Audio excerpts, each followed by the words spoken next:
obviamente todo esto es un proceso de isquemia.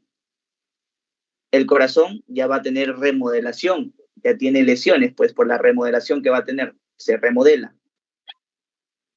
Y al final va a tener obviamente la necrosis. ¿Ya? La clínica viene desde aquí. La clínica que tiene el paciente. ¿Y cómo se llama esa clínica, Alfredo? ¿Cómo se llama ese dolor de tipo isquémico cardíaco? Se llama angina.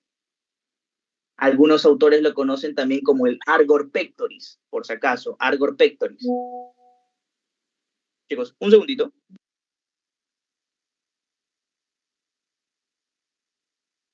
Ya, sorry chicos. Angina o también denominada Argor pectoris. Ok. ¿Ya? Ya para ir adelantándoles, todos estos datitos que te estoy diciendo aquí, por ejemplo, estos cambios que estás viendo, lo vas a ver en el EKG, en la onda T. La lesión lo vas a ver en el ST. Y la necrosis en el Q, por si acaso. Ahí lo ves en el EKG, por si acaso. Ahora, ¿por qué siempre a los chicos, por ejemplo, les hablé de esta guía de la Sociedad Europea de Cardiología, así como las entidades también americanas, como lo de las AJA, ¿no? Te habla justamente de que el dolor anginoso es característico por los siguientes datos. El dolor anginoso, escúchame. El dolor anginoso típico va a tener las siguientes características. El típico, escúchame, típico, es un malestar retroexternal de naturaleza y duraciones típicas. O sea, es un malestar, voy a colocarlo acá, es un paciente. ¿Cómo lo cataloga ese malestar torácico? Que es un malestar que se irradia hacia el cuello, se irradia hacia el brazo izquierdo, específicamente los últimos 2 deditos, ¿ya?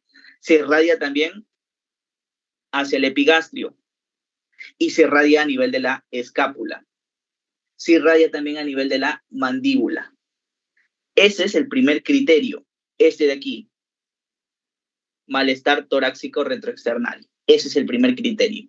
Te digo, es un malestar retroexternal, ya, pero no solamente retroexternal, se irradia el cuello, mandíbula, brazo izquierdo, epigastrio y hacia la escápula. ¿Listo? Luego te dice 2. Está provocado por el esfuerzo o estrés emocional. O sea, hay un desencadenante, no es que la isquemia viene de la nada. Te dice, ¿sabes qué? Un dolor anginoso típico tiene que tener un desencadenante. ¿Ya? Tiene que, por ejemplo, que se ha ido a correr, por ejemplo, que ha tenido un problema familiar y desencadenó un estrés, y ahí está, pues.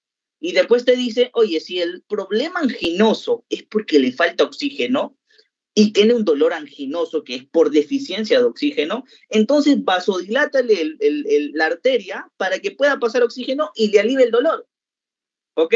Y entonces por eso que te dicen, ¿sabes qué? Se alivia a minutos al reposo o con nitratos. Al reposo esta última depende mucho del grado de obstrucción, del grado de angina como tal.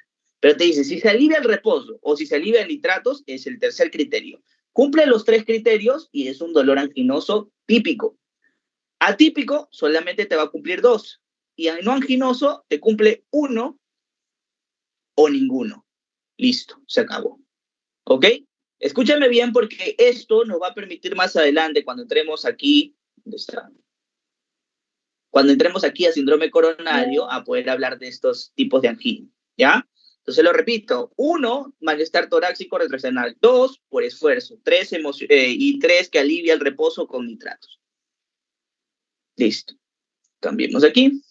Ahora sí, vayamos a hablar del dolor torácico pericárdico, ¿ya? Cuando te habla del dolor torácico pericárdico, tiene ciertas características. Acuérdate que el pericardio también forma parte de la serosa, ¿ok?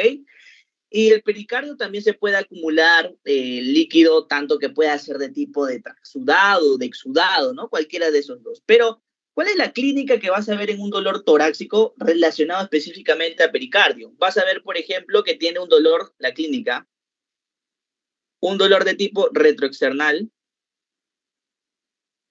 que también se irradia cuello,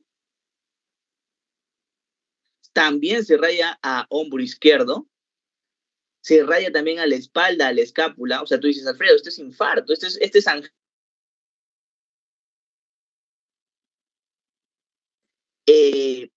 Mira, esto, voy a colocar el otro color. Esta va a alivia, no con nitratos, sino que alivia cuando el paciente está sentado e inclinado hacia adelante. Ya, ahí alivia. Empeora el cúbito.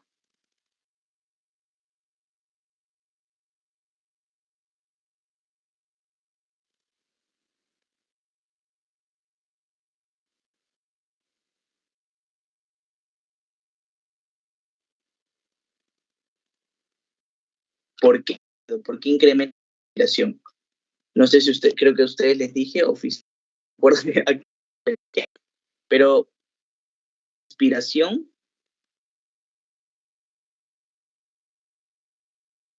¿llega más sangre o menos sangre al corazón en inspiración? De ahí lo sacas. ¿Qué dicen, chicos? A ver si están activos. ¿Llega más o menos sangre al corazón en la inspiración? Porque eso también te permite detallar signos característicos de estos pacientes, pues. Fue fisiopata, le dije. Sí, correcto, muy bien. Llega más sangre. Acuérdate que el retorno venoso es mayor en inspiración, ¿ok? En inspiración tiene más retorno venoso por las venas cava superior e inferior. Pero lamentablemente este es un pericardio inflamado. O sea, perfecto, Alfredo, le llega sangre al corazón, pero el detalle viene aquí, que va a hinchar un poquito al corazón porque le está llegando más sangre y va a hacer que el pericardio visceral y parietal puedan frotarse. Por eso que hay frote pericárdico. Y este frote pericárdico se irrita y genera dolor. ¿Te das cuenta? Ahora, mira, hablando también de patología de pericardio en una pericarditis constrictiva, por ejemplo. Vamos a poner acá el corazón y vamos a colocarle por fuera una coraza. Imagínate que esto sea una coraza bien rígida del corazón por fuera. Entonces, igualito, la misma técnica. En inspiración, retorna el drenaje venoso al corazón. Trataría de congestionarse el corazón, pero lamentablemente a esta coraza, a esta pericarditis constrictiva, porque está generando constricción, porque es una capa dura, no va a permitir ese retorno venoso. Por lo tanto, se va a ir hacia afuera. Por lo tanto, ¿qué tienes? Ingurgitación yugular. Por lo tanto, ¿qué tienes? Hepatomegalia. Puedes tener ascitis. Puedes tener edema de miembros inferiores, claro, signos de congestión sistémica. Entonces, mira la clínica de un paciente con pericarditis constrictiva. También súmale, pues, taponamiento cardíaco. También los pacientes con taponamiento cardíaco hacen eso, porque el corazón está lleno de sangre. Por un derrame, por ejemplo, ¿no? Que generó y ya llegó a un límite de un taponamiento cardíaco. ¿Ok? Listo. Ahora, el taponamiento cardíaco se divide en agudo y crónico, por si acaso. El agudo es cuando se acumula de 250 mililitros, el crónico cuando es más de 2 litros. Por si acaso, datito importante. Ya. Ahora, vayámonos a la otra causa que son justamente los problemas de dolor aórtico. Y cuando hables de dolor aórtico va a ir enfocado directamente a la más característica que es la disección aórtica. Disección aórtica. Un segundo, chicos, voy a aceptar aquí que están entrando. Un segundo. Ya, listo. La disección aórtica, chicos, importantísimos datos, es que esto lo vas a encontrar más en pacientes de edad avanzada. O sea, edad avanzada, ¿correcto? Edad avanzada. Este es un dolor súbito también, súbito, transficiante. Así se denomina, un dolor súbito transficiante. Ocurre más en varones, por si acaso. También, aparte de la palabra transficiantes, he visto de que en los banqueos anteriores también les colocaban, y por los reportes que hemos tenido, también les colocado la palabra desgarrador, por si acaso. Desgarrador. Y el paciente se agarra así, o sea, tal cual, ¿ah? ¿Por qué le dicen desgarrador? Porque el paciente se agarra así, presionando, como manera de garras. Podría ser infarto, podría ser pericarditis, pero también podría ser dolor torácico aórtico por una disección aórtica, por si acaso. ¿Ya? Específicamente, acuérdate que tú pensarías, ¿no? O sea, yo por lógica, me imagino que estás pensando, Alfredo, disección aórtica es que la aorta se rompe, pues, ¿no? Está la aorta y se rompe, se disecciona. Lamentablemente no es así la disección aórtica. La disección aórtica es diferente. La disección aórtica es que a nivel, escúchame, hay un desgarro intimal de la capa media, ¿ya? la capa media se desgarra un poquito y eso hace que se acumule sangre alrededor, más no se rompe. Entonces la sangre se acumula alrededor, mira, como puedes ver ahí, ¿ya? Y eso genera una obstrucción respectiva. Por eso que genera, como hay una obstrucción, como un dolor casi de tipo isquémico, pero en una arteria mucho más grande que es la aorta. ¿Ok? Listo. Con respecto al dolor de tipo atípico, ya sabes, pues el dolor atípico es aquel que solamente cumple con 2 de los criterios. También lo denominan inespecífico, por ejemplo. Y el dolor abdominal específicamente vamos a encontrarlo en pacientes que tienen patologías relacionadas a aneurismas, por ejemplo, aneurismas aórticos, y otras que van relacionadas también a estenosis de arterias renales, ¿ya? Ahí vas a encontrar lo característico es en ambos, escúchame bien, en ambos soplos, ¿ya? Tienes soplos que lo auscultas, bueno, esto lo auscultas. ¿Listo? En ambos vas a encontrar soplos. Eso es lo característico en estos pacientes, por si acaso. Y luego vamos a hablar del dolor isquémico de las extremidades. Vamos a cambiar aquí. Mira. Específicamente vamos a enfocar a lo más frecuente, creo que Jesús también lo había tocado en su momento, pero vamos a hablar de las insuficiencias, ¿ya? ¿Qué es lo más frecuente? Insuficiencias. ¿Qué te puedo hablar de las insuficiencias de las extremidades? Por ejemplo, hay que diferenciar en una insuficiencia arterial y una insuficiencia venosa periférica, ¿no? Las insuficiencias periféricas. Vamos a cambiar acá de color. Acuérdate que las arteriales, con respecto al pulso, ¿cómo está el pulso? Las arteriales, el pulso está disminuido. En cambio, las venosas, el pulso está normal. ¿Cómo está el color? El color en las arteriales es pálido. En las venosas son cianóticas. ¿Ya? La temperatura. En las arteriales, la temperatura es fría. En cambio, en la otra es normal o caliente. Luego, la piel, ¿cómo va a estar? La piel, por ejemplo, en la arterial va a tener una piel de tipo, lo que se conoce como piel gruesa, pero también al mismo tiempo va a tener delgadez y atrofia. O sea, primero se engruesa un poquito, pero conforme va avanzando, o depende mucho del grado de obstrucción, escúchame, depende mucho del grado de obstrucción de esta parte arterial, puede llegarse a atrofiar. Atrofiar. ¿Listo? Y ser hasta muy delgada. Pero lo característico inicial es gruesa. Luego, la parte venosa va a tener justamente la hiperpigmentación. ¿Listo? Eso es característica. ¿Quiénes hacen gangrena? Las que hacen gangrena son las arteriales. Las venosas no hacen gangrena. Están ausentes, por si acaso. ¿Ya? Y hacen claudicación. La claudicación es esa dificultad para poder caminar. El paciente está caminando, mira, está caminando y no puede, se paraliza. Se paraliza ahí. Hay una claudicación, ¿ok? Eso es en las arteriales. En las venosas no lo tienen. La que suelen preguntar son las arteriales, con mayor frecuencia. ¿Ya? Listo. Y acá en shock cardiogénico, bueno, acá está lo mismo, como te digo, ya no lo voy a repetir, pero es una disminución, perdón, es una hipoperfusión tisular, donde dentro de la parte cardíaca está relacionado a 3 patologías claves, ¿no? Que son el infarto agudo de miocardio, la insuficiencia cardíaca y el tromboembolismo pulmonar, que estas pueden llegar a desarrollar shock cardiogénico, por si acaso. Ya me preguntan por aquí, ¿los soplos dónde los escuchas? Los soplos los escuchas en las arterias renales y en la arteria aorta, ¿no? Por eso son aneurismas aórticos y las estenosis de arterias renales. En ambas dos las escuchas, principalmente enfocados a problemas de cavidad abdominal relacionadas a cardíacas. La última parte. ¿Te refieres, Lisa, al dolor isquémico?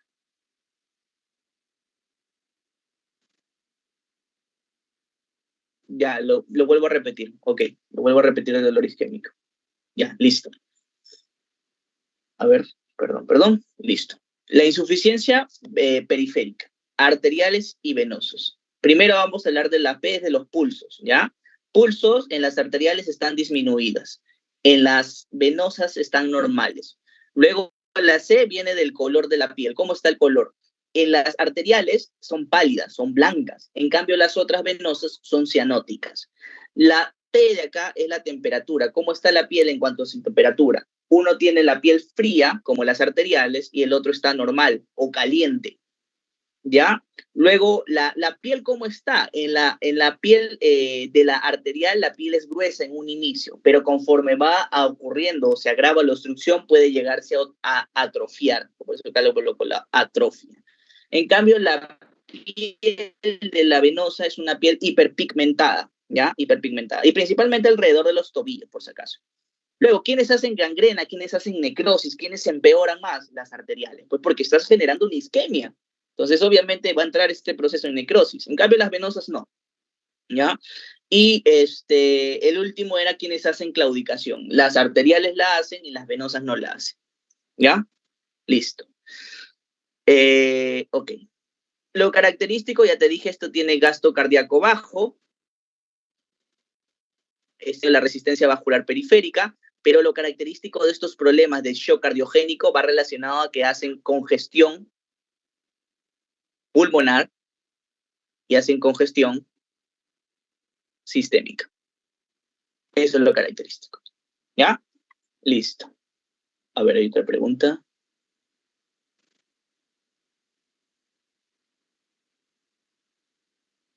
¿Puedes indicar cada uno relacionado con las patologías, por favor? Como Janet no entendí. No sé si me podrías. O sea, ¿qué patologías? Por ejemplo, dolor isquémico en infarto, así. Dolor pericárdico, pericarditis aguda. Ok, ya. A ver, más o menos lo que te entiendo. Dolor isquémico, a la cabeza va a ser un infarto agudo de miocardio, problema de placa teromatosa. El dolor pericárdico usualmente siempre te van a preguntar tres cosas. Pericarditis aguda, te van a preguntar también pericarditis constrictiva, que ya te dije. Dolor aórtico, disección aórtica. Dolor abdominal atípico, dolor abdominal puede ser los aneurismas o las estenosis de las arterias renales, que pueden ser unilaterales o bilaterales también. Y dolor isquémico, las insuficiencias arteriales periféricas o insuficiencias venosas periféricas. Y en el shock cardiogénico, como lo mencioné, el infarto, la insuficiencia cardíaca y el tromboembolismo pulmonar. ¿Ok? Listo, perfecto. ¿Está bien, Janessy? ¿Todo ok? Ok.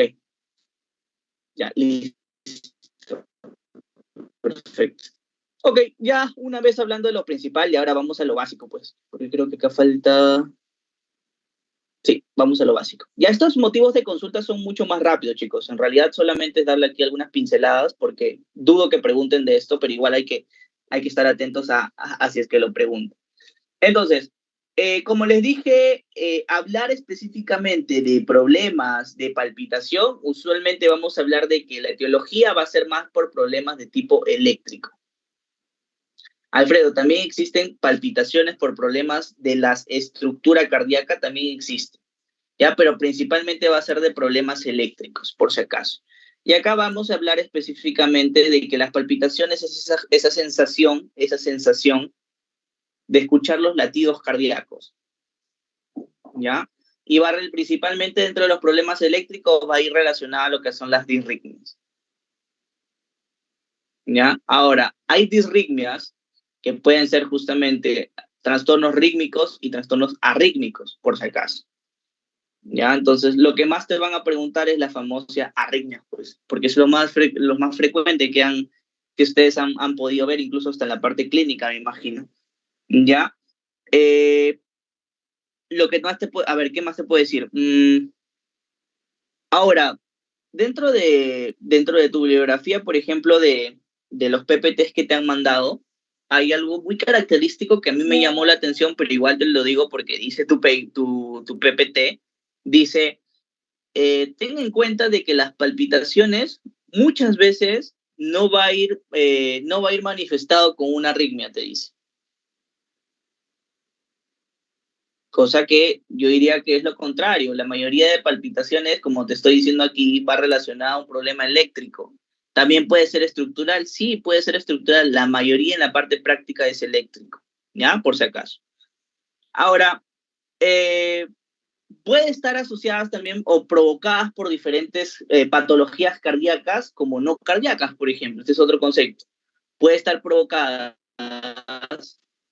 por patologías de origen cardíaco como al mismo tiempo no cardíaco. ¿Ok? Listo. Ahora, aquí vámonos a este esquema bien bonito. Entonces, todo paciente que tiene una alteración del ritmo, obviamente tienes que verlo a per se como está el EKG, porque en el EKG te va a salir, oye, mira, acá tiene, las RR son constantes, no tiene onda P, si tiene onda P, tiene onda serrucho, tiene aletas de tiburón, o sea, te va a decir muchas cosas el EKG. Entonces, ¿cómo te haces el diagnóstico de un síndrome de palpitación? Tienes que ver la historia clínica, tienes que ver el EKG. Alfredo, pero en el EKG me salió normal el paciente, está la onda P, QRS y T. Por eso que muchas veces le hacen un Holter. Así como el mapa que le hacen a los pacientes para poder medir la presión durante todo un día, también existe medir el EKG durante todo un día, que es justamente el Holter, ¿ya? Por si acaso. Y tienes que ver, por ejemplo, aquí cómo es. Mira, si, por ejemplo, las palpitaciones son rápidas y sostenidas o son lentas aisladas. Si son rápidas y sostenidas, tienes que ver, oye, ¿son regulares o son irregulares? Si son regulares, vamos a ver, por ejemplo, regulares, ¿ah? Mira, latido sin el cuello prominente y sincrónico va relacionado con taquicardia intranodal y taquicardia ventricular. En cambio, si es que no hay latido prominente en el cuello, va a ir relacionado a taquicardias de vías accesorias. Y cuando es irregular, como te dije, ritmo irregular o palpitaciones irregulares, va a ir relacionado a la principal, que es la fibrilación auricular. Acuérdate que para fibrilación auricular, lo característico te dice un paciente que tiene justamente pulso deficitario y al mismo tiempo te dice que no tiene en su EKG, no tiene ondas P. No existe onda P. ¿Por qué? Porque esto se debe a que hay una contracción auricular arrítmica, ¿ya? No existe contracción auricular, mejor en otras palabras. Entonces, como la aurícula no se contrae, lo que va a pasar es que van a venir actividades eléctricas externas que van a estimular a la contracción auricular, porque por sí sola la aurícula no se contrae. Entonces, genera un estado de movimiento, un estado de daño dentro de la cavidad auricular. Entonces esto hace la triada de Virchow también. Y esto puede generar émbolos. Por eso que la mayoría de fibrilaciones auriculares, por no decir todas, dentro de su tratamiento tienen tratamiento anticoagulante.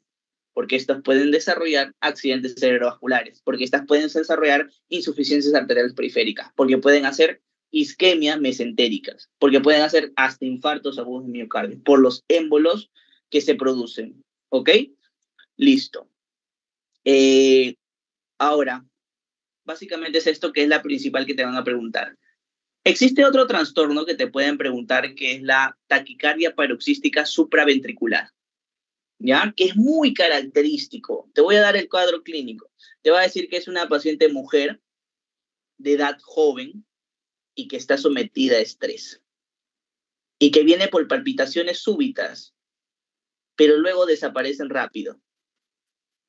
De repente a algunos de ustedes les ha pasado, es típico, chicos, de las mujeres, por si acaso, que están, Alfredo, a veces siento que me palpita el corazón, pero aparece rápido y después desaparece, y me preocupo. Y te haces tu holter y está normal. Claro, va a estar, perdón, te haces tu EKG y está normal. ¿Por qué está normal? Porque, ¿por qué crees? Porque es paroxístico, pues. Aparece rápidamente y desaparece rápidamente. Entonces, el cuadro clínico te viene así, mujer con estrés, dolor, palpitaciones súbitas y desaparece rápido. O sea, eso es súbito y desaparece rápido, eso se conoce como paroxístico. Típico de la taquicardia paroxística supraventricular, ¿ok? Siempre pasa, chicos, por si acaso, ¿ah? Las mujeres, siempre les va a pasar. Es típico, ¿ok? Ahora, vámonos ahora a la parte de síncope, que es la parte de aquí. Mira, síncope, ¿cómo lo puedes definir? Acuérdate que síncope lo definición es como una pérdida de la conciencia. A ver, creo que hay una pregunta. Ah, ya, Luz. TPSB es taquicardia paroxística supraventricular. ¿Ya? Me quedé, ya, síncope. Es la pérdida de la conciencia y obviamente como pierde la conciencia va a perder su tono de postura, ¿no? O sea, se va a desvanecer. y se va más tono de postura, vamos a ver, tono de postura, obviamente el paciente se desmaya, se desvanece, ¿ya? Pero esto ocurre de manera brusca. Tiene corta duración y se resuelve espontáneamente. Y el datito aquí, otro color, más no deja secuelas neurológicas. ¿Ya? Eso es lo característico, no deja secuelas neurológicas, por si acaso. ¿Ya? ¿Cómo tienes que hacer el enfoque? El enfoque de un síncope tienes que decirle, oye, ¿sabes qué? Pregúntale al paciente si ha tenido síncopes o estas características previas. Señor, usted perdió la conciencia rápidamente y después se despertó y no perdió la memoria, no tuvo secuelas neurológicas. Sí, sí, doctor, te va a decir. Entonces, ese es síncope. Listo, o sea, pregunta si ha tenido previamente síncope. Pregunta las enfermedades que padece. De repente hay una enfermedad cardíaca de por medio, de repente es hipertenso, de repente tiene enfermedades neurológicas, de repente tiene enfermedades pulmonares. O sea, pregunta la enfermedad. Luego pregunta también si consume o no algún tipo de sustancias tóxicas, porque dentro de ellas también existen los fármacos, ¿ya? Los fármacos, por ejemplo, hay fármacos que producen hipotensión ortostática y se desvanece, ¿ok? Entonces, usualmente, ¿cuáles son los fármacos? Los antihipertensivos, por si acaso. Cuando das un antihipertensivo que no es el... ¿Ya? Y también las arritmias pueden generar estos tipos de síncope. ¿Ya? Listo. Ahora, con respecto al síncope también lo clasifican de la siguiente manera. Mira, cuando hables de síncope, no todo va a ser cardíaco. También existe el síncope reflejo o neuromediado, existe el síncope ortostático y luego existe el síncope cardíaco, que aquí, por ejemplo, lo dividen arrítmico y de cardiopatía estructural. ¿Ya? Sin embargo, lo que te pueden decir como pregunta capciosa, te pueden colocar, creo que vino en un cierto año, ¿cuál es la principal causa de síncope? Y te ponían cardíaco, neurogénico, ortostático. Y tú decías, pero Alfredo me explicó de cardio, será cardíaco. No, la principal causa de síncope siempre va a ser neurogénico. Segundo ya viene el cardíaco, por si acaso. Y esta es una tablita que te evidencia justamente que el pico de incidencia es del neurogénico, por si acaso. El pico de incidencia es del neurogénico, ¿ah? No te vayas a confundir, por si acaso te estoy avisando desde ahorita, no te confundas, porque el cardíaco no es el primero, ¿ya? Por acá me dicen, ya, por acá me dicen lipotimia, la lipotimia, ya, vamos a diferenciarlo, ok, mira. Claro, aquí te deja secuelas neurológicas. Ya, ahí vamos a hacer esta tablita mejor para que me puedas entender. Voy a borrar aquí. Ya, mira, algo que tienes que diferenciar es la lipotimia versus síncope, que puede ser que te pregunte. La lipotimia vas a ver que es una sensación de mareo, no tiene pérdida de la conciencia. En cambio, el síncope sí tiene pérdida de la conciencia, pero es transitoria. No te confundas que te estoy diciendo que no deja secuelas neurológicas. Claro, no te va a dejar secuelas neurológicas. Ambas no te dejan secuelas neurológicas. Pero sí pierdes la conciencia transitoriamente en el síncope. En la lipotimia no pierdes la conciencia. Creo que en la anterior diapositiva les había dicho, aquí creo que les dije, claro, lo que va a diferenciarlo va a ser la pérdida de conciencia, te dije. Aquí está, te estoy respondiendo. El síncope pierdes la conciencia, pero transitoriamente. La lipotimia no pierdes la conciencia. ¿Ya? Eso es lo principal que tienes que diferenciar. Listo. Ok. Ahora vamos a edema cardíaco.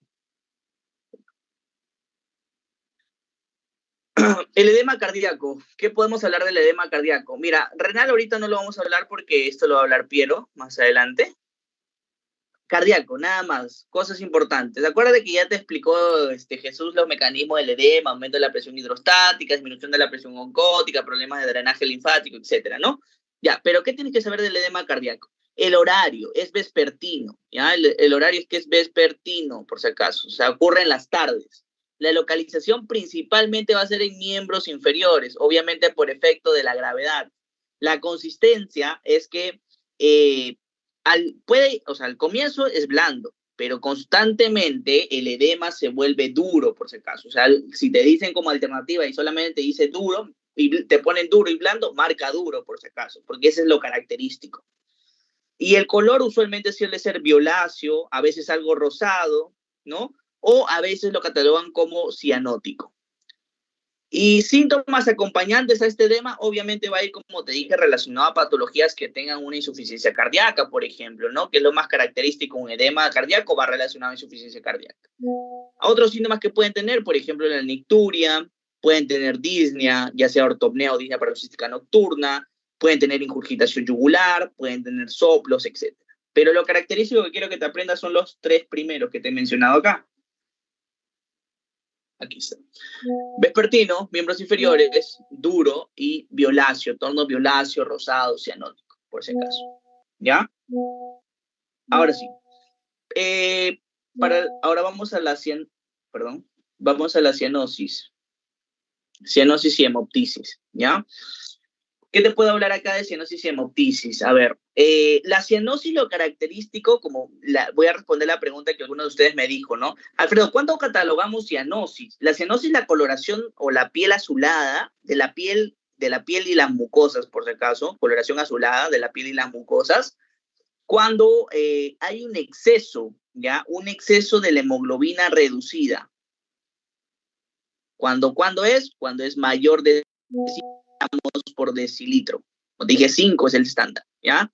Tú ves mayor de la hemoglobina reducida, por si acaso, ¿ah? No hemoglobina alta, no hemoglobina 5 gramos por decilitro. Ahí hablas de cianosis, ¿ya? Y dentro de la cianosis vamos a catalogarla, claro, como cianosis, por ejemplo, de tipo central.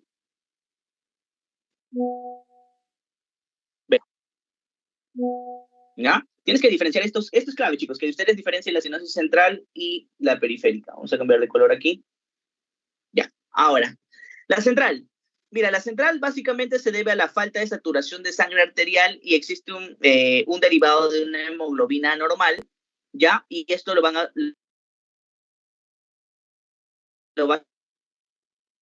en las mucosas y en la piel. En cambio, en las periféricas, literalmente se debe a una disminución de la velocidad del flujo sanguíneo, pero esto va a ocurrir en un área,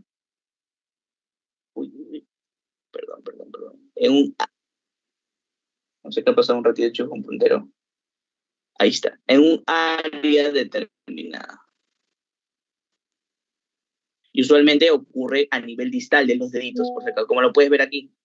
En cambio, como esto ocurre tanto en la piel como en las mucosas, usualmente se va en los pabellones auriculares y también se va a nivel peribucal, por si acaso. Peribucal es lo característico. Alfredo, los deditos también, claro, también puede ser, pero este es más difuso. El central es más difuso, donde yo, en lo particular, he visto de que es más la parte central, la peribucal. En cambio, en las periféricas usualmente viene a ser las partes distales de los deditos, por si acaso. Eso es lo más característico que ustedes van a ver.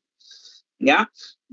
Y la hemoptisis usualmente, a ver, vamos a cambiar de color acá. Ahora que la hemoptisis tienes que diferenciarlo de la hematemesis, ¿ya? La hemoptisis. Hemoptisis, ¿ya? Tienes que diferenciarlo de la hematemesis. La hemoptisis es la sangre expectorada. Esto obviamente proviene del aparato respiratorio. Algunos problemas cardíacos pueden tener hemoptisis, sobre todo las insuficiencias cardíacas congestivas y también las valvulopatías. ¿Ya? Escúchame bien, ambas tienen hemoptisis, ¿ya? Relacionado a un problema cardíaco, por si acaso. El pH de esta hemoptisis es alcalino, pues, porque no viene no es una hematemesis, no viene del tracto gastrointestinal, ¿ya? Y va acompañado esta hemoptisis usualmente de disnea. Por eso que existen algunas patologías valvulares, que lo vamos a ver más adelante, que vienen con hemoptisis y disnea, que forma parte de su triada, por ejemplo. Ya más o menos están ubicadas.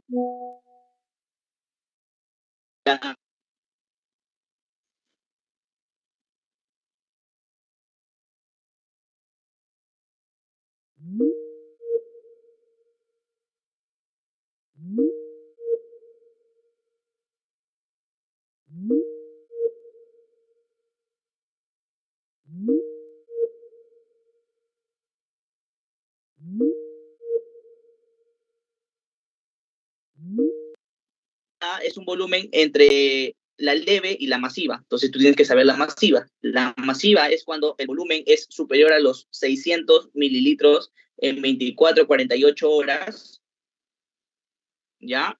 En 24, 48 horas, o de lo contrario que sea de entre 150 a 200 mililitros por hora. Entre estas dos está la moderada. Entonces acuérdate nada más los extremos, menos de 20 al día y la masiva más de 600 en 24, 48 horas o de 150 a 200 mililitros por hora. Y lo catalogas como la hemoptisis. ¿Ya? Listo. Entonces ahí ya matamos todos los motivos de consulta. Ahora vamos a pasar a examen físico. A ver, vamos a cambiar de color aquí. No sé si hay alguna duda, chicos. Creo que no.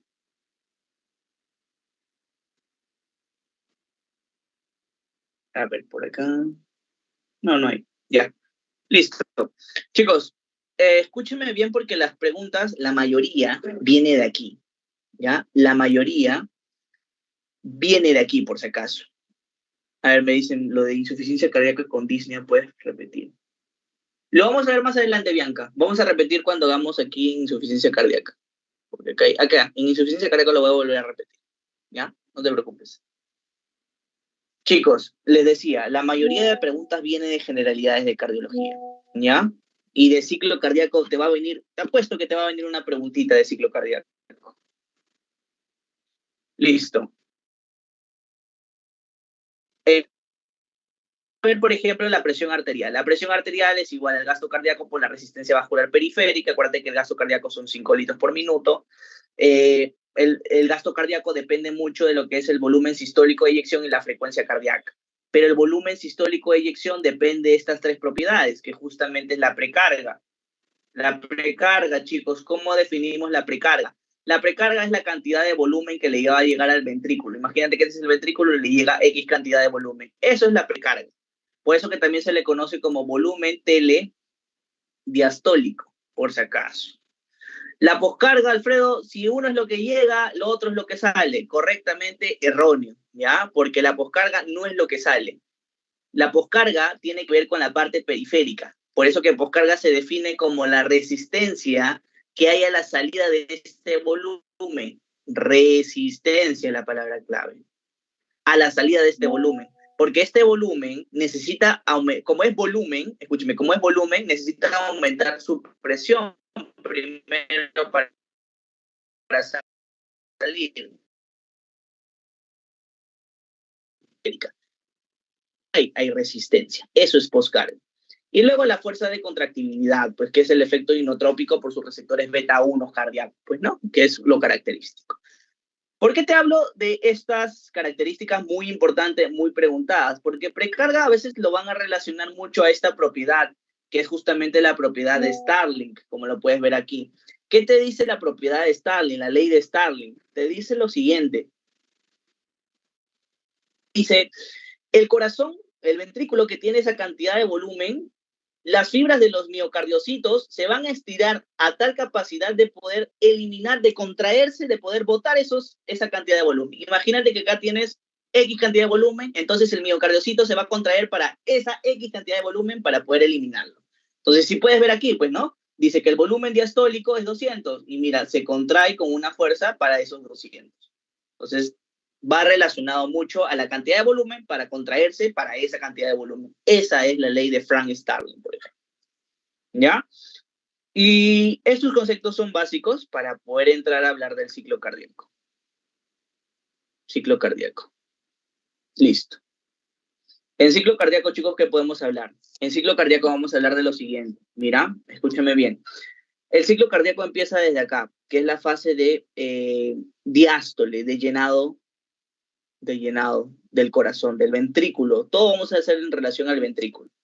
El ventrículo se va a llenar y el ventrículo se llena de dos maneras. Se llena rápidamente y lentamente. Rápidamente un 80%, lentamente un 20%. ¿Ya? Ahora, este llenado rápido de un 80 y un 20% solamente te va a llenar un 80% del ventrículo. O sea, aquí se va a llenar 80%. Pero Alfredo, me está diciendo que es rápido y lento. Claro, esto rápido y lento te va a dar un 100% del 80%. pero rápido es un 80%, lento es un 20%. Y eso te llena solamente 80% del ventrículo izquierdo. ¿Ya? Esa es la fase de llenado. Luego, entonces, como falta un 20%, viene la fase de aquí, donde la aurícula se contrae para poder darle ese 20%. Una pequeña contracción que hace la aurícula y listo, se llena. Entonces, Alfredo, tú al final, ¿qué voy a tener aquí? Perfecto. Vas a tener un volumen, pues. Este volumen es igual a 120 mililitros que tienes de sangre. Alfredo, este no es precarga, esta es la precarga. Alfredo, este no es el volumen telediastólico, este es el volumen telediastólico, que es al final de la diástole. O sea, yo te estoy hablando llenado y contracción es diástole. ¿Ya? Todavía no te estoy hablando de la sístole. Ya tienes los 120 mililitros. Entonces, ¿qué te expliqué acá en esta propiedad de la resistencia? Te dije, Alfredo me dijo que el volumen va a llevar a un aumento de la presión, claro, para que pueda eyectarse, ¿no? Para que pueda salir. Pero cuando veas la palabra presión, ahora relaciona la palabra isovolumétrico.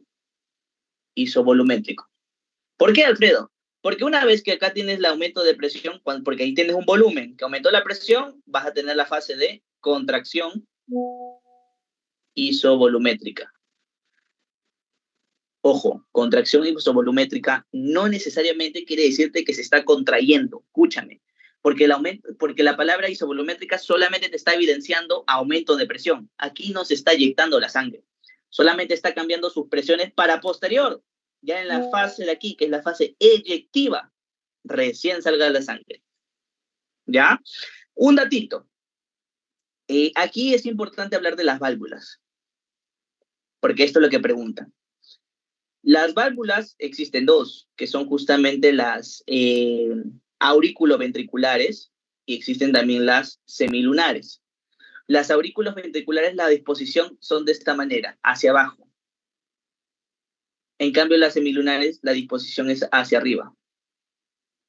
¿Listo? Entonces, ¿por qué es importante hablar de esto? Porque, por ejemplo, las aurículo-ventriculares vamos a ver lo siguiente, mira. Entonces, Alfredo, mira, si tú me dices que las aurículos ventriculares están aquí, están así las válvulas. Y aumenta la presión. Entonces, al aumentar la presión abajo, hace de que estas hacia arriba choquen. Y ese choque, por el cierre de las válvulas auriculoventriculares, porque se chocan por la disposición de las válvulas, ojo, va a generar el primer ruido cardíaco. Ese es el famoso luk-duk. Luk es el primer ruido cardíaco, por el cierre de las válvulas auriculoventriculares. ¿En qué fase? Contracción isovolumétrica. Eso preguntan en los exámenes, ¿ya? Luego, yo una vez aumento su presión, listo, Alfredo, ya tiene la presión necesaria para hacer la fase eyectiva, listo. ¿Cuánto sale? 70 mililitros. Te quedas con 50 mililitros. Un segundo.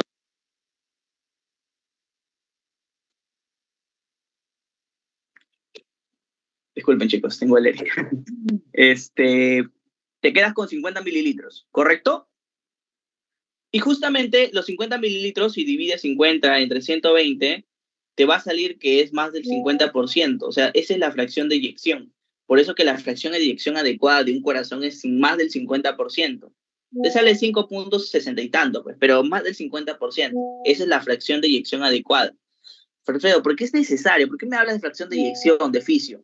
Porque cuando hablemos de insuficiencia cardíaca, existen insuficiencias cardíacas de fracción de eyección elevada y existe insuficiencia cardíaca de fracción de eyección baja. Cuando hables de baja, tiene que ser menor del 40%. Esa es insuficiencia cardíaca de fracción de eyección baja.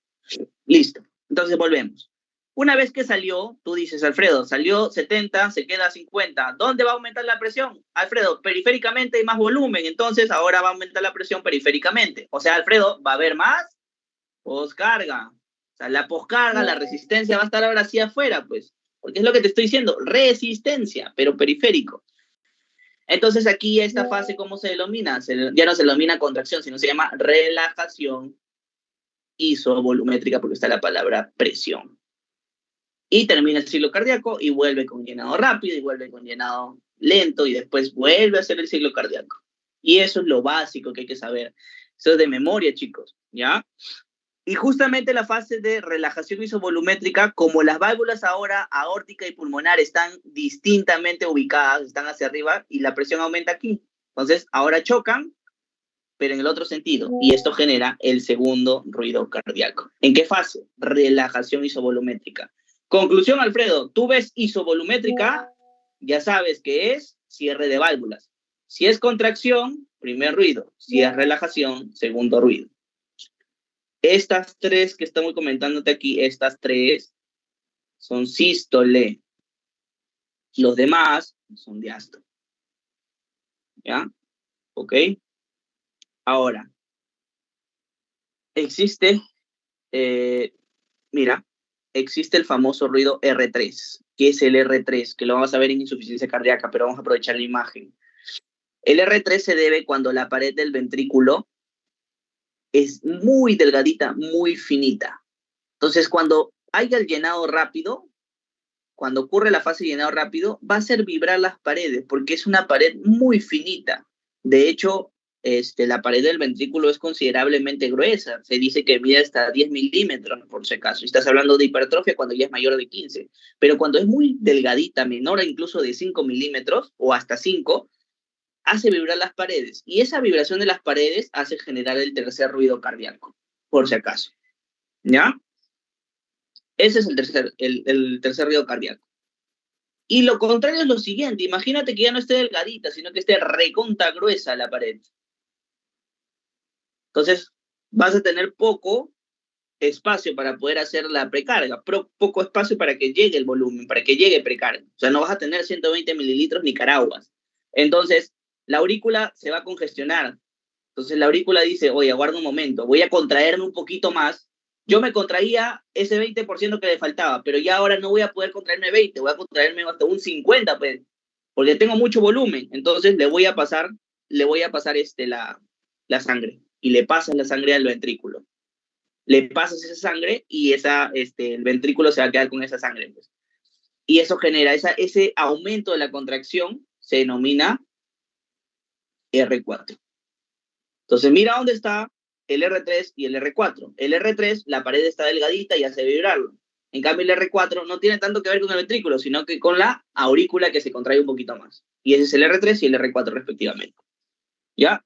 Chicos, este cuadrito de la parte izquierda es muy rankeado, vienen muchas preguntas de esa parte, por si acaso. ¿Ya? No sé si quieren algo que repita el ciclo cardíaco, todo claro. Porque esta parte izquierda es muy, muy preguntada, por si acaso. Ya, listo. Ok. Ahora sí, vamos al examen físico. Voy a poner ese dedito por acá. Ahora sí. En examen físico, ¿qué tienes que saber? Por ejemplo, vamos a ver de que existen actitudes o posturas específicas para poder hablar de estas patologías. Un segundito, chicos. Un segundito, por favor.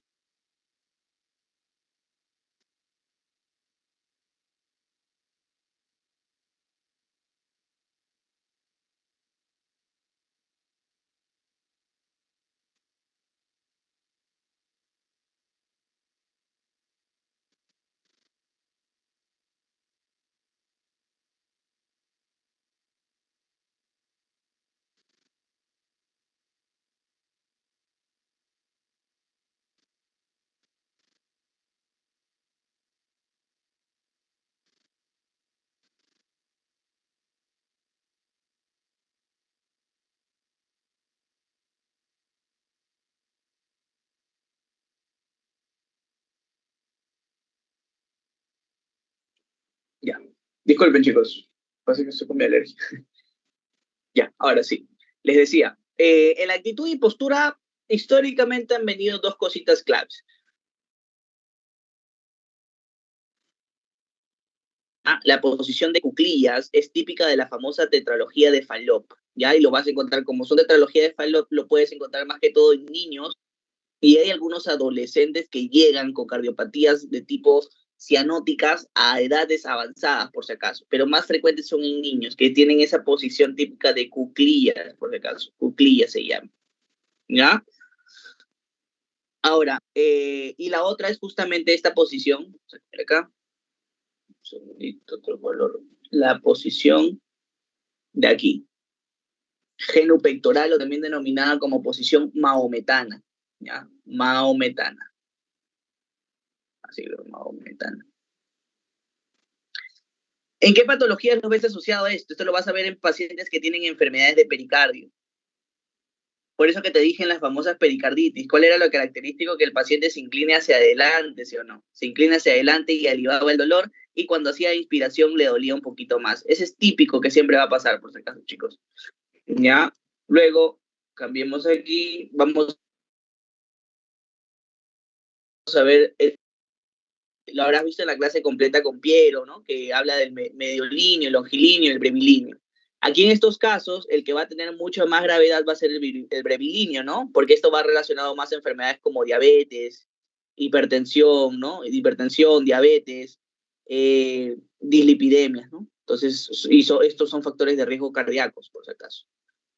Pero también vamos a hablar del síndrome de Marfan, pues, porque el Marfan también es un hábito constitucional en el cual el paciente es un longilíneo, ¿ya? Pero esto es por un problema congénito de la hiperlaxitud que tiene, incrementa todo su tamaño, un problema de tejido conectivo. Entonces, aquí los pacientes tienen las extremidades largas, por si acaso, ¿no? Es un problema congénito como tal la enfermedad de Marfan. Y estos, ¿qué problema cardíaco hacen? Estos hacen aneurismas disecantes de aorta, aneurisma aórtico, por si acaso. Aneurisma aórtico, enfermedad de Marfan.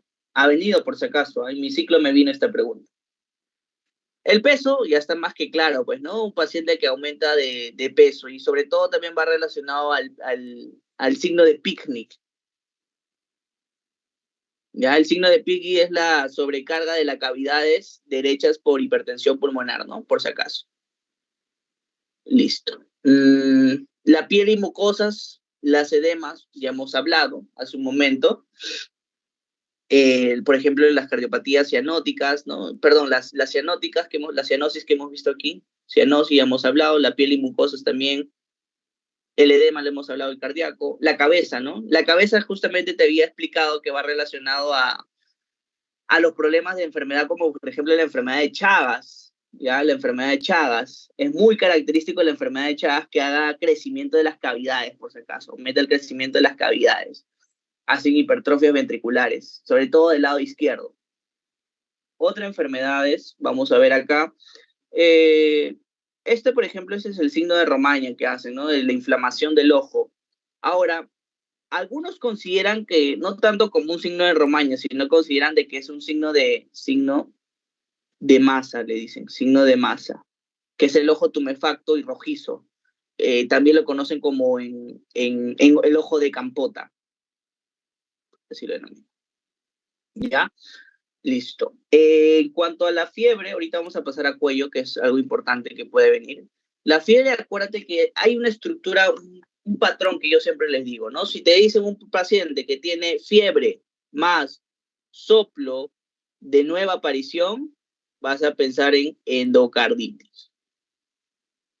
Esto es clásico, para mí es clásico. Si te dice fiebre más soplo de nueva aparición, endocarditis, ¿ya? Ahora, si te dice más adictos a droga parenteral, ya, pues, Staphylococcus aureus le marcas, pues. Y ese es endocarditis por todo el mundo, donde vayas, ese va a ser endocarditis siempre, ¿ya? Y lo que sí vamos a marcar aquí es en el cuello, algo característico que es justamente las ingurgitaciones yugular que tienes que ver, porque existen grados de ingurgitación yugular y todo depende del músculo esternocleidomastoideo, ¿ya? A ver, una pregunta.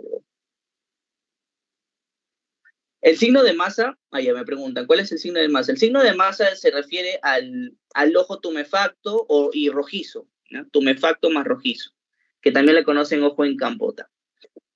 Ya, el grado de ingurgitación yugular depende mucho de esto, mira, vamos a cambiarlo aquí.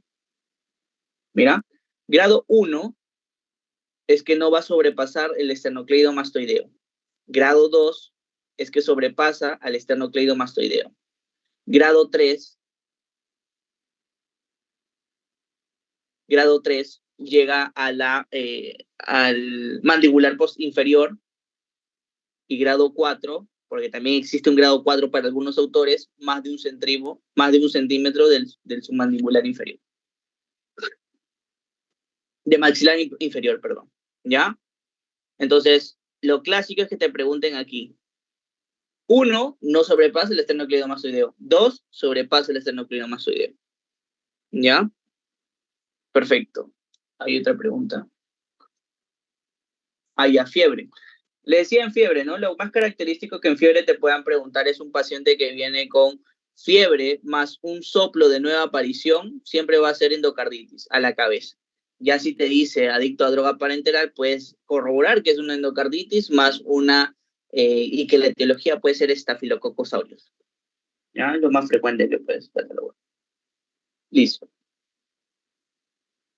Perfecto. A ver, no sé si hay otra pregunta. El grado 3, ya, el grado 3 es que llega justamente al maxilar inferior y el grado 4 es que va más de 1 centímetro del maxilar inferior. Listo. ¿Alguna otra duda? Creo. Ya.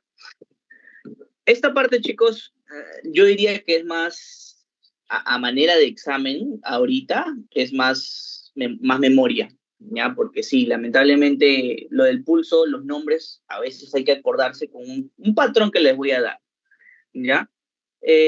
Los pulsos arteriales, miren, los pulsos arteriales normalmente van a ir de 60 a 90. Los pulsos arteriales se refieren a la fuerza que hace el volumen de la sangre contra las paredes, ¿no? Y esta genera un pulso respectivo. Eso se define como el pulso, ¿ya? Porque va a haber de otra manera una expansión, lo que es una expansión arterial. ¿Ok? Listo. Ahora, principalmente el pulso a evaluar, el más frecuente es el radial. Es el pulso que principalmente evalúas. Ahora, las características del pulso es lo que tú tienes que ver, las características del pulso. Existen memotecnias que incluso el Argente te las da, pero yo te doy la memotecnia de Frades. Él te da algo similar, no me recuerdo el nombre, pero yo te recomiendo el Frades, que es lo que tienes que ver la frecuencia, tienes que ver el ritmo, tienes que ver la amplitud, tienes que ver la depresibilidad, tienes que ver el estado de la pared y tienes que ver la simetría. Lo más evaluado siempre va a ser estos dos, el ritmo y la amplitud. Van a ser los más evaluados, siempre, ¿ya? Ahora, con respecto aquí es donde vamos a ver justamente las patologías asociadas a esto, ¿ya? Mira, vamos a tener una patología relacionada, por ejemplo, a la amplitud, a la ritmicidad, perdón. Ese es de la ritmicidad. No, perdón, ese es de la amplitud. Estoy confundiendo con el otro.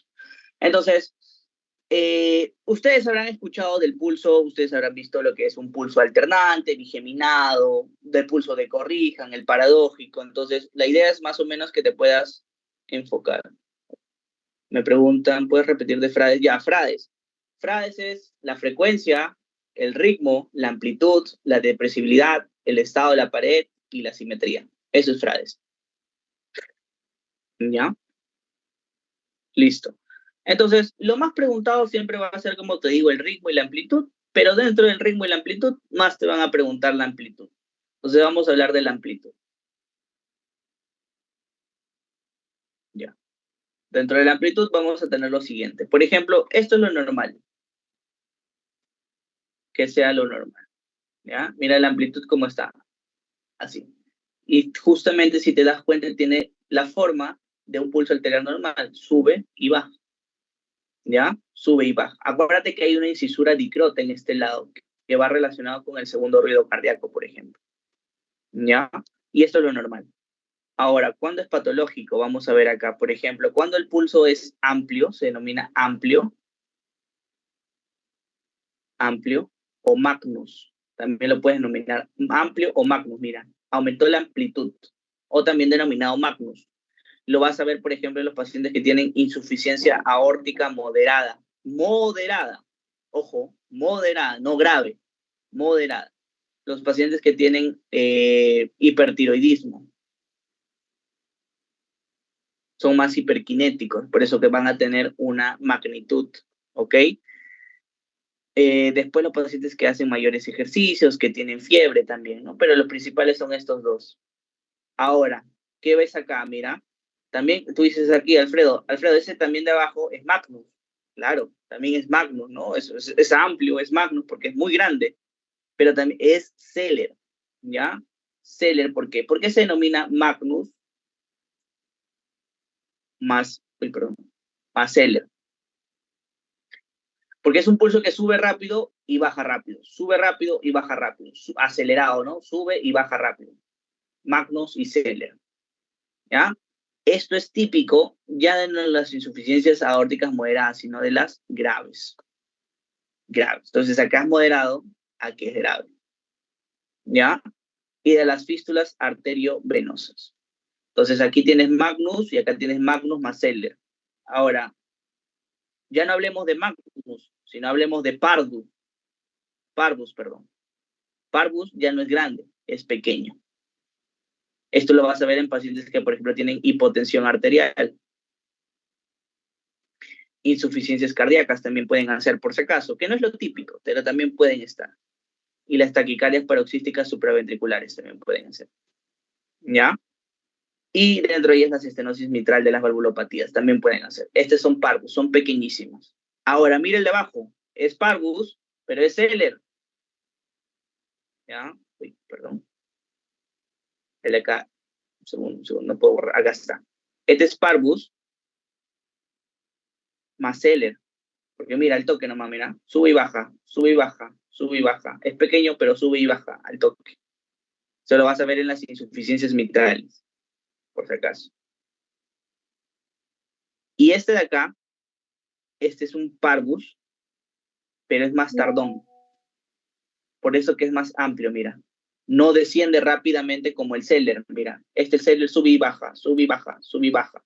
Este no, hace como una montañita, es más de morón. Por eso que se llama, es parvus, pero también es tardus. ¿Ya? Esto lo ves en las estenosis aórticas graves. Entonces, voy a repetir porque esto puede venir, por si acaso. Mira, el Magnus, característico solamente que está amplio Magnus, insuficiencias aórticas moderadas, ¿correcto? El Magnus y Celer sube y baja rápidamente, insuficiencias aórticas graves y las fístulas arteriovenosas. El parvus, que es el pequeñito, todo lo que sea bajito, pues, hipotensión, insuficiencia, taquicardia, estenosis, taquicardia paroxística y estenosis mitral. El parvus pequeñito, pero que demora, por eso que hace montañita, es tardus, tardus, estenosis aórtica grave. En cambio, el pardus, pero que hace Celer en la insuficiencia mitral. Eso es característico. ¿Listo? Ahora sí. A ver, veo una pregunta por acá. Ah, ya lo repetí esa parte. No sé si me dejan entender. Perfecto. Ok, ahora vamos a ver justamente otras patologías asociadas a la misma, ¿no? Porque hay que reconocer estas patologías. Por ejemplo, una de las que sí o sí te van a preguntar es esta. El pulso paradójico. ¿Ya? Pulso paradójico, también denominada de Kussmaul. Se define cuando desciende el pulso más de 10 milímetros de mercurio en la fase de inspiración. Eso es típico que coloquen, típico. Y lo vas a encontrar en algunas patologías relacionadas con esta memotecnia, tapón. Dentro de ellas, el taponamiento cardíaco. ¿Ya? Esa sí es la palabra. Tapón, así. Taponamiento cardíaco. P, pericarditis constrictiva. O, obstrucciones. La obstrucción de la vena cava superior y las neumopatías como el EPOC. En estas encuentras pulso paradojal o de Kussmaul, por si acaso. Es típico que pregunten esto. ¿Ya?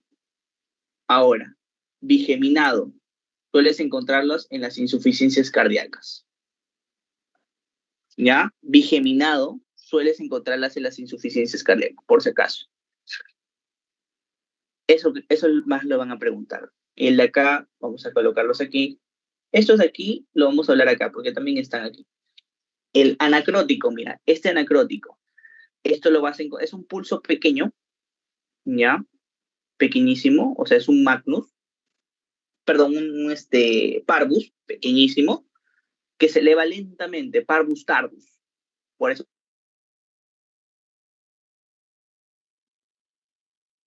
parvus tardus, ¿en dónde la encuentras? En las estenosis aórticas. Eso también se denomina anacrótico.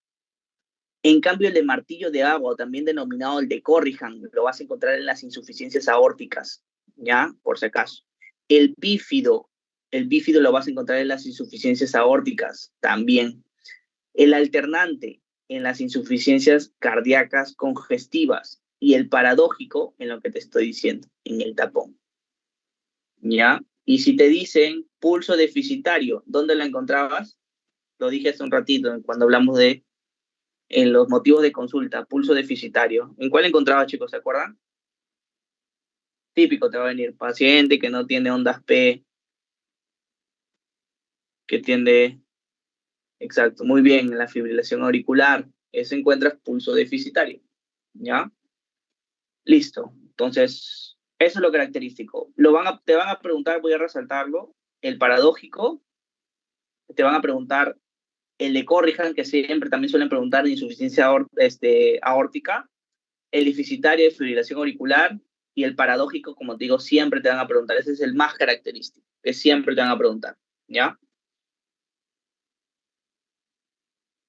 Ok, eso es con respecto a pulsos. Ahora, con respecto a la parte, permítame cambiar aquí. Venoso, ya, ahora sí. Vamos a ponerlo acá abajo.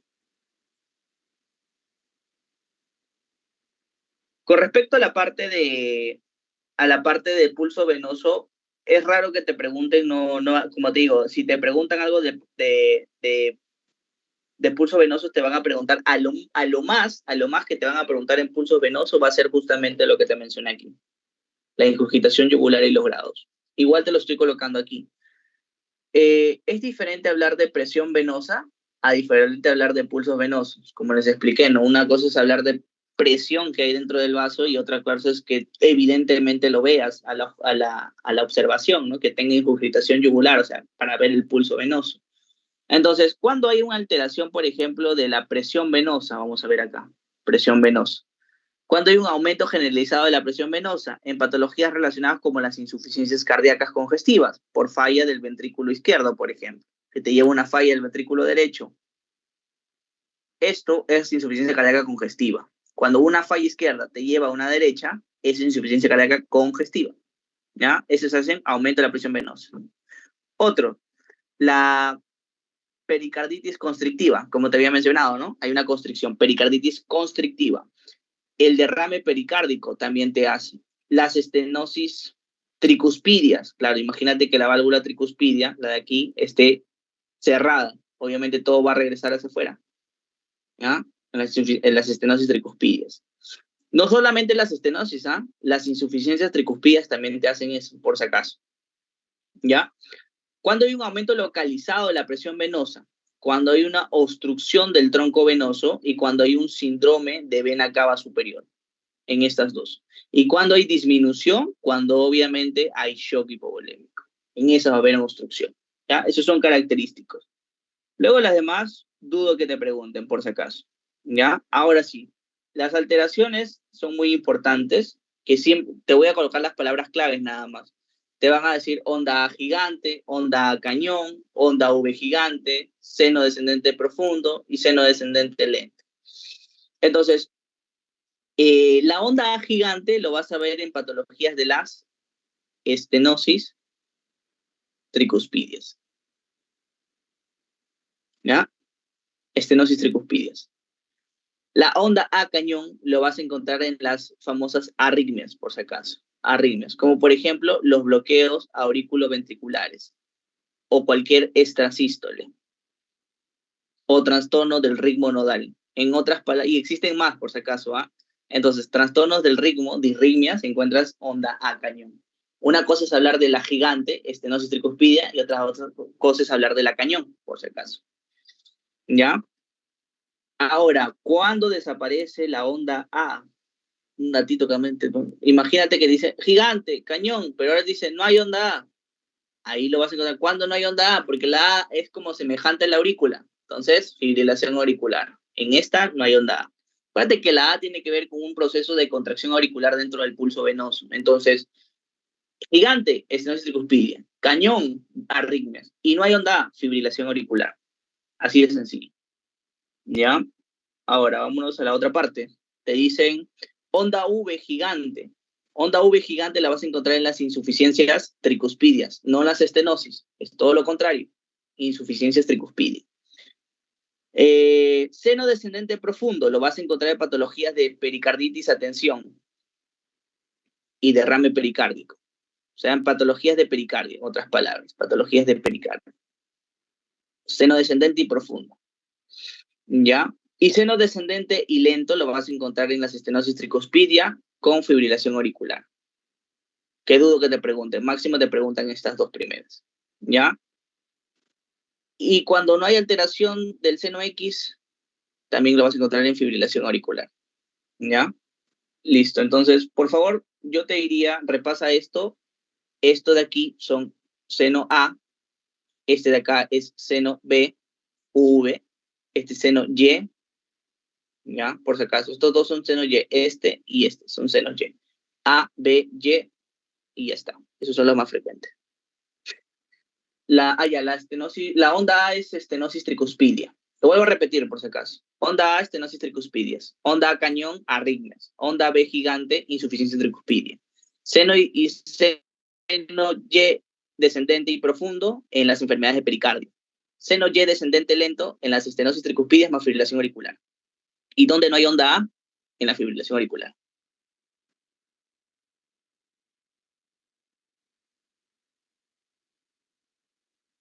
Acercando un aumento de presión venosa localizada, puedes repetir. ¿Cuál? A ver, me hace una pregunta. Aumento de la presión venosa localizada. Ah, del anterior que mencioné. No sé si te entendí. Ah, ya, las de aquí te refieres. Ah, ya, esta es la obstrucción del tronco venoso y el otro es síndrome de vena cava superior. En eso había un aumento de localización de la presión venosa. Ya, listo. Vámonos ahora a la parte de presión arterial y frémitos, que es la parte de percusión, palpación. La presión arterial son cosas básicas, ¿no? La presión arterial se define como la fuerza que hace el flujo sanguíneo contra las paredes, ¿no? Y genera un estado de hipertensión que principalmente va a afectar a la capa media, por si acaso. Entonces hay que tener ciertos datos dentro de la presión. Usualmente te suelen colocar los ruidos de Korokov, que es lo característico, ¿no? Y justamente va involucrado el primer y el quinto ruido, que es el último. Ambos te van a dar justamente ese pulso de la presión arterial, de los ruidos de Korokov, por si acaso. Entonces tienes que considerar siempre antes, durante y después. Antes se dice que tiene que estar 30 minutos antes de tomarse la presión, que no haya fumado, que no haya ingerido cafeína, que no haya hecho ejercicios, porque esto lo modifica. Perdón. Voy a cambiar. Un segundito. Ahora hacia arriba de esta parte. ¿Ya? Listo. Y el paciente tiene que estar tranquilo, ¿no? Como te digo, no haber consumido, no haber fumado, no tiene que haber ingerido cafeína, no tiene que haber hecho ejercicio. Cuando ya le estás haciendo la toma de presión, siempre tienes que considerar el tamaño del manguito, el tamaño del manguito, que el paciente no hable, que se sienta adecuadamente, con la espalda bien recta, y que siempre esté sobre una superficie. El brazo no puede estar colgando, no tiene que estar suelto. Y ya después de ello, acuérdate que va a depender mucho de las medidas que tú le tomes. Se dice, la regla para medir la presión son dos, ¿no? 2 tomas en 2 diferentes ocasiones, hasta en 2 motivos de consulta, por ejemplo, en un lapsus de 2 a 4 minutos que puedes tomarlos. Entonces siempre la regla es 2, ¿ya? Que siempre tienes que hacer. Pero son 2 tomas en 2 diferentes situaciones, en 2 diferentes motivos de consulta, por si acaso. ¿Ya? Y luego tienes para poder escuchar los frémitos. Básicamente esto lo haces con la metodología de la palpación, donde usualmente suelen preguntar esto. la posición del pachón, ¿no? Que justamente es la palpación que hace.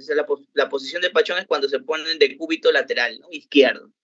Ahora, pregunta que ha venido en examen y creo que lo hemos banqueado también, la posición de pachón tiene que ser, la posición de la mano para poder ver los frémitos es por dentro del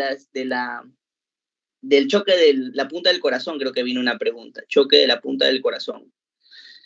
El ápex, ¿no? Tiene que ser justamente por dentro de la línea media clavicular. No, o sea, si te dice llega a la línea media clavicular, no, tiene que ser por dentro de la línea media clavicular, por si acaso. Quinto espacio intercostal. ¿Ok? Eso sí ha venido, creo, en banco, que lo hemos resuelto antes. Ya, hasta aquí, chicos, creo que me habían dicho alguna pregunta, no sé si lo logré responder. A ver, déjenme ver. Una pregunta aquí en el chat. Diana me dice, seno descendente y lento. Ah, ya, este de acá, el de descendente y lento, son las estenosis tricuspidia con fibrilación auricular.